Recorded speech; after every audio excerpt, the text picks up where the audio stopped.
महागठबंधन के नाम पर ये लूट की लड़ाई है। कौन कितना ज्यादा लूट सके, कौन कितना ज्यादा सीट ले सके। राजद के जो लोग हैं वो बड़ा बड़ा वादा कर रहा है। कोई ये नहीं पूछ रहा है कि भाई 15 साल तक आपके माँ बाप यहाँ पर मुख्यमंत्री थे, राजद की सरकार थी, तो बिहार का इतना दुर्दशा क्यों किया। महागठबंधन के नाम पर ये लूट की लड़ाई है। कौन कितना ज्यादा लूट सके, कौन कितना ज्यादा सीट ले सके, किसी को मालूम नहीं है कि जब चुनाव हो जाएगा अगर गलती से ये लोग जीत गया तो कहाँ रहेगा, कौन किधर भागेगा, किसी को पता नहीं है। जो जिसको सरकार में मौका मिलेगा उधरे भाग जाएगा।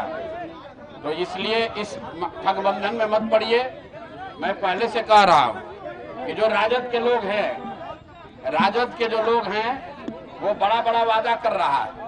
कोई ये नहीं पूछ रहा है कि भाई 15 साल तक आपके माँ बाप यहाँ पर मुख्यमंत्री थे, राजद की सरकार थी, तो बिहार का इतना दुर्दशा क्यों किया।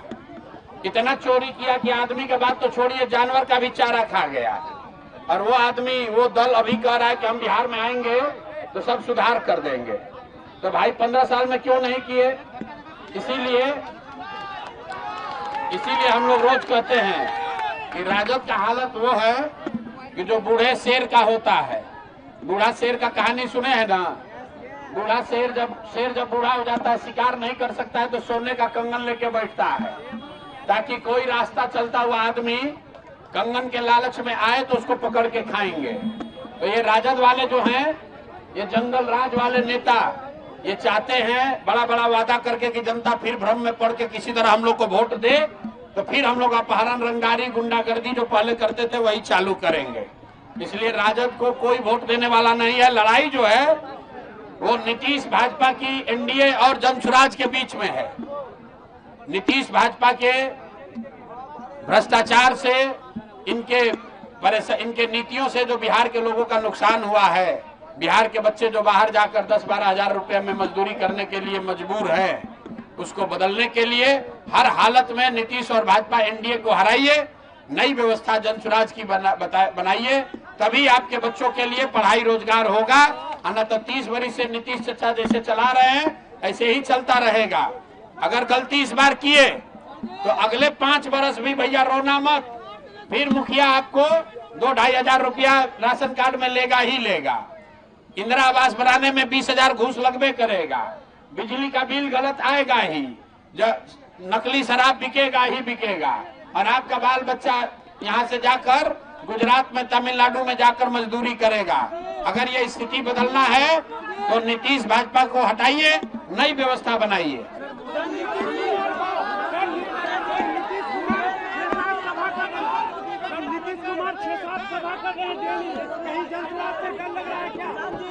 नीतीश कुमार 6 गो सभा दिन भर में जो कर रहे हैं उसमें मिला के भी इतना आदमी नहीं आता है जितना एक सभा में यहाँ आया है। नीतीश कुमार के सभा का हालत ये है कि पब्लिक का फोटो नहीं जारी करता है, स्टेज का फोटो जारी करता है। स्टेज पर नीतीश कुमार खड़े हैं, उनका 50 गो सिपाही अर्धली उनका सुरक्षा कर्मी खड़ा है। पब्लिक 500 नहीं है। पब्लिक ने मन बना लिया है, देखिए हम लोग यहाँ खड़े हैं, यहाँ आए हैं, कोई सुरक्षा नहीं है, हमको कोई डर नहीं है। लेकिन बिहार में कोई ऐसा नेता नहीं है जो बिना सुरक्षा के कहीं चला जाए। कोई मुखिया भी बनता है, 4 गो सिपाही लेकर चलता है। ये प्रशांत किशोर आपके आशीर्वाद से 3 वर्ष से गांव-गांव बिहार में पैदल चले हैं। हमारी इतनी बड़ी व्यवस्था है, लेकिन यहाँ एक भी सिपाही लेकर हम नहीं चलते हैं, क्योंकि बिहार के लोग, बिहार का युवा हमारे साथ खड़ा है। हमको किसी से डरने की जरूरत नहीं है।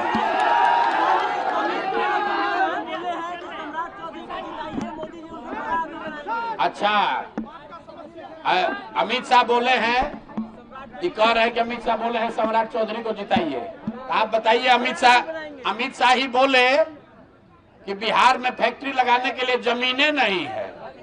इनका देखिए, इनका सोच क्या है कि बिहार में फैक्ट्री लगाने के लिए जमीन नहीं है और गुजरात में जमीन है, ताकि गुजरात का लड़का बनेगा फैक्ट्री का मालिक। अब बिहार का लड़का जाकर करेगा गुजरात में मजदूरी। तो भैया बिहार के लड़कों को मंजूर है?